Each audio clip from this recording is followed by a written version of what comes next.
All right, Mark Rogers TV, the voice of college football, talking up USC here in May. The Trojans just about, about 2 months plus away from hitting the practice field again here in August. We've got Scott Wolf on the line from inside USC to break down the Trojans for us. Scott, how you doing today?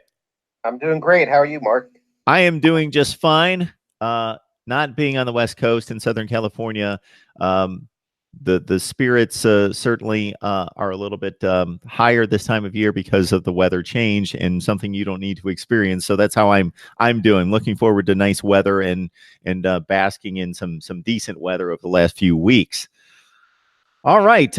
Let's get started on recruiting here. I see that Ethan Calvert, who's a 4-star out of Westlake Village, has been offered by USC. We don't have to specifically focus on him, but just in regards to the current recruiting efforts and your thoughts about where Clay Helton and the staff stands.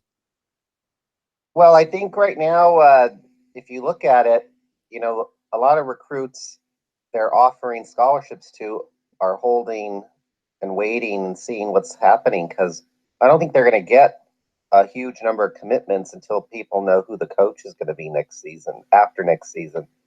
So, LSU actually has, I think, more commitments from Southern California players right now than USC does. So I think I've heard from a couple kids, I don't know who the coach is going to be, so I'm going to wait and see what's going on. So we won't know probably till December, I'm guessing, unless they make a coaching change during the season. But I think it's tough for the recruits because they aren't sure who's going to be coaching them. Yeah, so you've got the negatives of a 5-7 season that have placed the coaching situation in jeopardy, fighting against all the pluses in regards to location, prestige, brand, and the power of the program and the brand at USC in regards to recruiting. But it's a critical time for Clay Helton and the rest of the football program there, which leads us into what we just saw during a spring practice. Which, of course, focuses first and foremost at the quarterback position, because even though JT Daniels is somewhat established as a starter, there's still some question as to whether he is the guy long term and whether he's going to hold on to his job. So we can start right there with JT Daniels and certainly get your thoughts overall in regards to not just the spring game, but what you gathered throughout the spring sessions.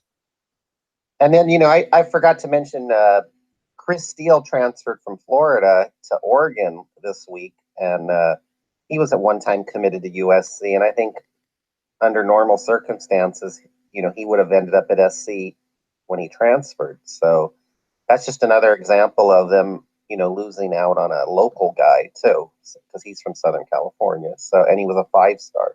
So Yes, that hurt. exactly. One of the very best in the nation, and there's those 5 stars aren't walking down the street all over the place. There's only about 35 or 40 of those guys, and for him to spurn USC initially, but then to do it a second time when he came back to the West Coast, and to see what Oregon's been accomplishing right now under Mario Cristobal in stealing a lot of these California players and building what's been the top or number 2 recruiting class in the Pac-12 going on 3 years now, has to be a bit alarming.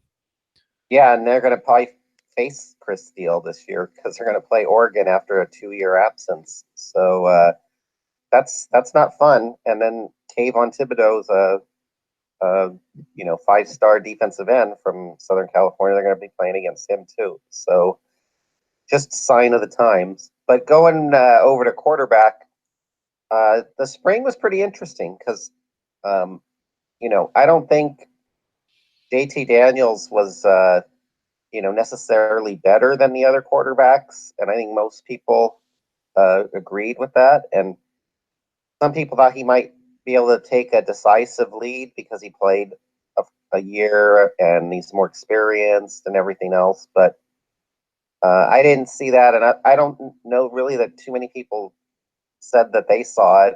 And my understanding was that Graham Harrell, the new offensive coordinator, really liked Jack Sears. So I think you have a little bit of a split with Clay Helton wanting JT Daniels and Graham Harrell wanting perhaps Jack Sears. And Harrell made an interesting comment a couple weeks ago. He was asked, would you tell Helton, if you like Sears, that he should be the starter, even if he wants JT Daniels. And Harrell said, well, Clay Helton has veto power, but I would like to think the staff will be on the same page on who the starter should be. Scott, do you get an indication whether that favor on Harrell's side toward Sears is a physical evaluation of his skills, or is it more he can grasp the offense? He looks like a better leader of the team. Well, I think, from what I've heard, he likes his athleticism. And in that offense, he's able to create more because he's got more leg speed and he's more mobile. I haven't heard him say anything about the leadership, but it's kind of known within the team that, he's more popular with the players than JT Daniels, and he's considered more of a leader. So that might play into it too. But it's also true Clay Helton definitely prefers JT Daniels. So, I was talking to one of the coaches yesterday, and they were saying you might see JT Daniels start the first game, and then at some point Sears comes and takes over for him. So it seems like there's a little bit of a split going on, and training camp will be interesting because for the first couple weeks they're still going to be competing to see who the starter is. So it'll be the first test to see how much power Graham Harrell has. That's kind of an odd and maybe telling comment coming from an assistant coach to make a prediction in May about a quarterback battle. Not so much about the prediction of who's going to start game one, but that particular player, JT Daniels in this case, will not be able to keep his job. So I don't know if he's forecasting just that Jack Sears is a better player, but maybe politically that Clay Helton, because of just whatever his stubbornness and wanting to be JT Daniels being his guy, or he thinks that the fan base wants JT Daniels, is going to make that call, but they're expecting him not to pull through and for Jack Sears to ultimately be the guy. It's one other scenario they're looking at is, since he's not as mobile, he might get hurt too in the new offense. They're going to be throwing a lot. Yeah. And they're going to be throwing quicker, but it's going to still present more opportunities to get hit. So whether he can withstand that is going to be a question, because last year he didn't like getting hit. So, it's going to be something that everyone's going to have to kind of follow, because I don't think they're all on the same page at the moment. And we'll see in August how they feel. Well, Clay Helton's number one concern is keeping his job, so I would think that he would go with the best player, because the best player is going to result in more wins, regardless of where he stands. Now, it's one thing if his favoritism has to do with evaluation of performance on the field, or if it's just some kind of loyalty there. That a natural instinct is you want to survive, but last year when Daniels got hurt, Sears came in and played pretty well against Arizona State, and a lot of people thought he might go with Sears because he gave the team a little bit of a boost, and Helton was adamant that JT Daniels would return the following week, and he played the rest of the season. Yeah, statistically, Sears played really well against Arizona State, if I remember well, and we've covered this ground before. 250-yard game, 2 or 3 touchdown passes, no interceptions, didn't turn the ball over, and they played a team that wasn't great, but still a good postseason team about their caliber last year, and probably should have won the game, but fell like 3 points short. Got Scott Wolf on the line from Inside USC, breaking down the Trojans and talking Clay Helton and his possible future. But before we get to that and the money considerations right now, let's continue with the spring talk, because I certainly don't want to fail to get to any other aspects of the football team that popped out to you this spring. Well, the depth was the big issue. They obviously look really good at wide receiver. They don't have a lot of depth there, but that's their best position with Michael Pittman, Amon-Ra St. Brown, Tyler Vaughns as the starting 3. So that they're going to be very dependable, I think, as a group there. I think the defensive line I thought looked better than last year, which was good. But the big problems, kind of a repeat from last year, but maybe a little worse. But cornerback is a huge concern. They lost their starters, and they don't really have any experienced guys back. And they're going to bring in about 7 guys in the fall, I guess, to help play that position. So there's no guarantee right now who the starters will be. And in the Pac-12, you got to play 3 guys because you're in a nickel most of the time. So that's a huge concern. And then, even in the last scrimmage, the offensive line didn't look great, which is still a concern. After spring was over, they did get an offensive tackle transfer from Tennessee, which, should help. But it's still Tennessee had like one of the worst offensive lines in the country last year. So I don't know how much one player had to do with that. But the offensive line and the cornerbacks are going to be the big questions next season. Yeah, you're speaking of Drew Richmond, who was a 5-star. So certainly the evaluation of his talent initially was very high. Again, there's only about 35 or 40 of those guys per season coming out of high school football. He was supposed to not play his first year. He got thrown into action because of injuries, and he's had kind of a spotty performance in regards to his time at Tennessee and has not fulfilled expectations, but he didn't completely collapse and not see the field. He was generally a starter at Tennessee, and like you say, their performance was not good along the offensive line. So there's an addition, but based on talent evaluation, it could be a huge addition, but based on performance, it's a marginal. It's just another guy to have on the roster unless Drew Richmond fulfills his potential that he showed coming out of high school. I think the pipe they're feeling is he can't be worse than what they have at the moment. So, for 1 year, he's worth taking and giving a scholarship to. Absolutely, absolutely. And we've got Scott Wolf on the line talking USC football. You can join him at Inside USC. And wanted to touch upon this news that was released by the Los Angeles Times and others just in the last day or two concerning Clay Helton's income. And I want to make the distinction here. His income for fiscal 2017-2018 at $3.2 million versus that not necessarily being his salary, but something close to it because of the way the numbers line up. And when he earned an extension to 2023, and that was following the Pac-12 championship run and trip to the Cotton Bowl. So also, I will let you take it from here, Scott, in regards to your thoughts about that would rank him 41st in the nation, which would seem fair. He has one of the top jobs, but he has underperformed to a certain extent, places him right around Chip Kelly territory at $3.3 million, ironically, there at UCLA. Yeah, I think when you look at that, and with USC being a private school, we always are a couple years behind on salaries because the only way we get that information is through the federal tax returns. But to me, it's the interesting part is Clay Helton or USC is paying its football coach, around 40th best in the nation, and USC and its fans consider itself to be, I'm sure, one of the top 5 programs in the country.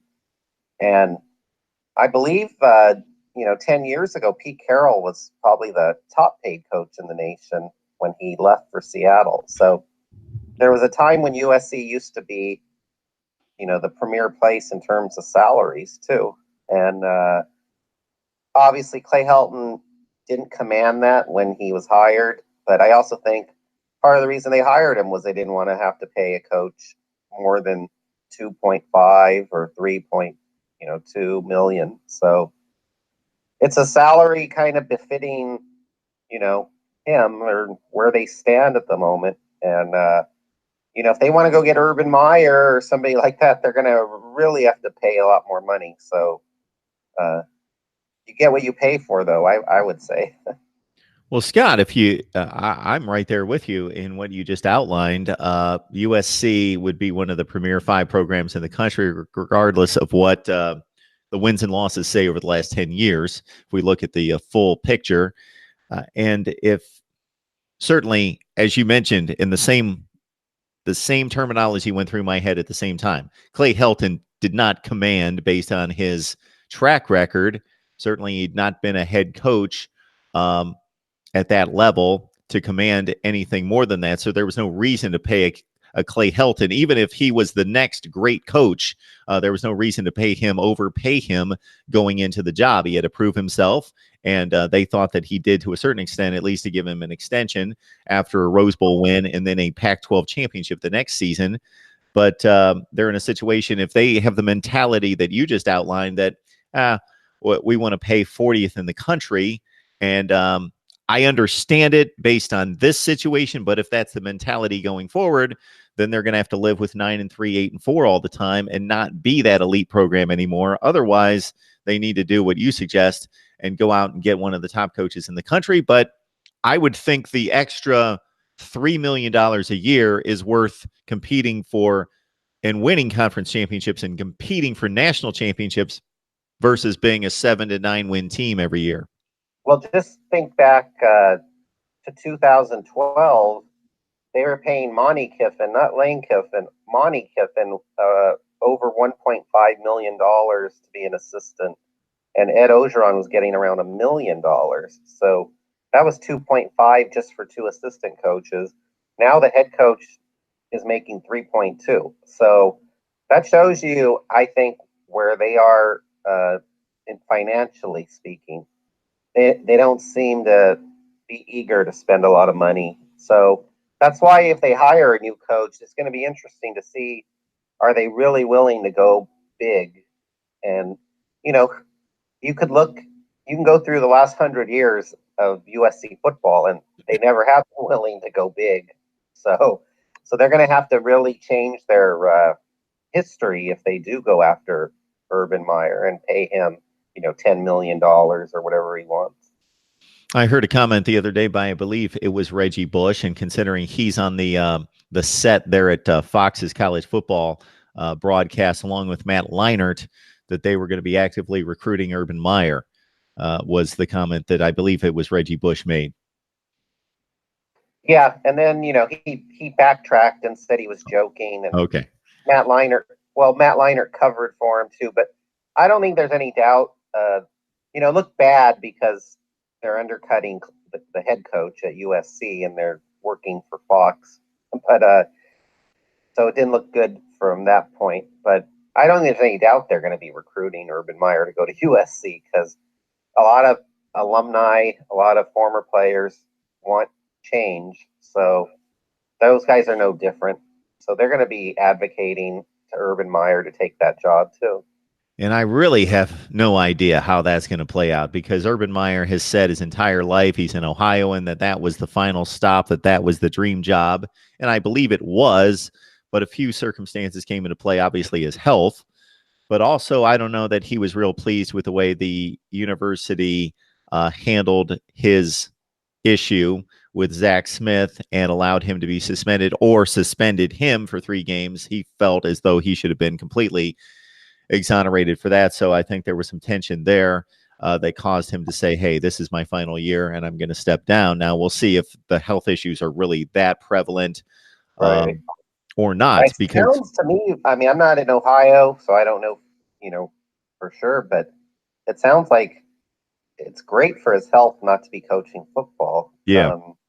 At the same time, football coaches always want to coach football, so it won't surprise me if he gives it one more go. But probably his family would probably prefer he just continue doing his job at Ohio State and go on television.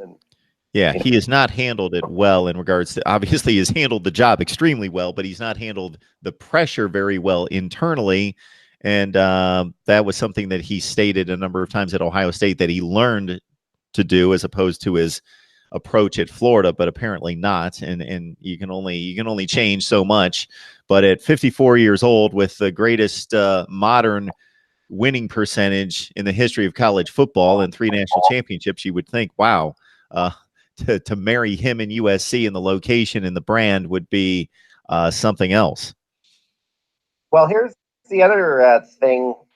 I'm not totally sure Lynn Swann will be the athletic director in 6 months. So that's probably a plus in terms of hiring Urban Meyer, but we're going to have to see, like, is Lynn Swann going to be around? And there's people that swear to me he won't be around. So I don't know. I'm sure it would help them if they went and hired a experienced athletic director and did it like other schools, with a real search instead of just having Lynn Swann try to hire somebody on his own. So Urban Meyer might be more impressed if they make a change athletic director. So that's another thing to monitor in the next few months.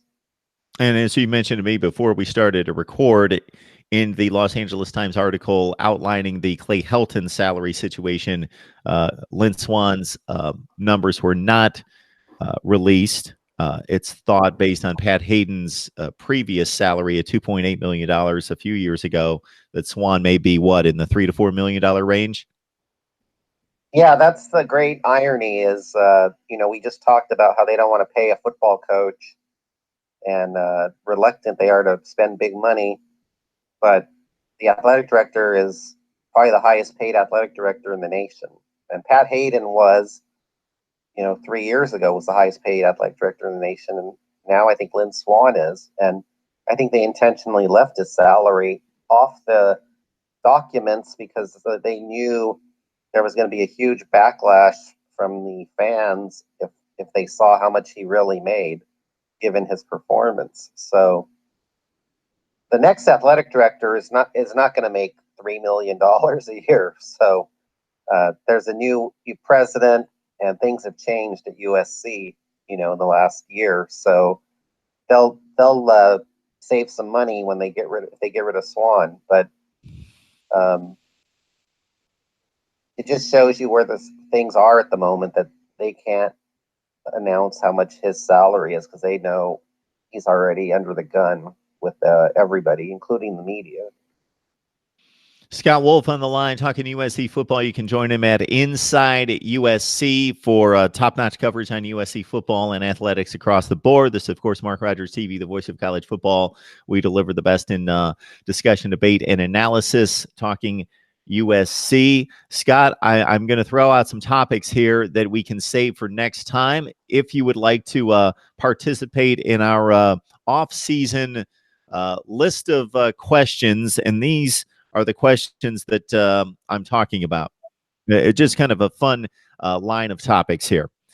During your time, whether you want to take this, you can use any time frame that you would like, whether that's the entirety of the history of the program or just since you've been watching, covering the best wins, the most exhilarating wins. They don't have to be necessarily championship level wins. Maybe they just struck a chord with you for a particular reason that's more personal. But the best wins, the worst losses, the most excruciating losses, the greatest player, the best player currently on the team, the greatest of all time, or the greatest again during your frame of reference, your favorite player in watching USC football, your favorite player currently, and then finally changes you would make to the USC football program, changes you would make to the Pac-12 in football, and changes that you would make to college football on a national scale. Well, asking for changes in the Pac-12 could be a show unto itself. Yes, they are a bit behind right now in their thinking and approach, certainly. All right, Scott. So I will email that to you. I know that's a lot to digest. That's a lot of questions to answer, but I think that would be fun to answer. Absolutely. Absolutely. Scott, thanks so much for stopping by, and we appreciate the breakdown. All right. I'm glad I can see it's sunny in the background there, so I'm glad to see the weather's changed. Yeah, we typically here in Connecticut get hit with some level of spring, meaning 75 degrees for several days in March, and we get fooled, and then we have a horrible April, and then it starts breaking through to, it's like 75 degrees outside right now, so I have no complaints. It's going to be fine here. A beautiful place to live from May into October. The rest of the Kind of year, there's sounds some issues. like Chicago a little bit, but or Seattle. But well, it rained here for about 2 hours yesterday morning, so that was unusual for us that we had some rain in May like that. But we're back to sunshine today. Very nice. Very nice. As expected. All right, Scott, appreciate you stopping by. Okay, thank you, and I can't wait to answer those questions next time.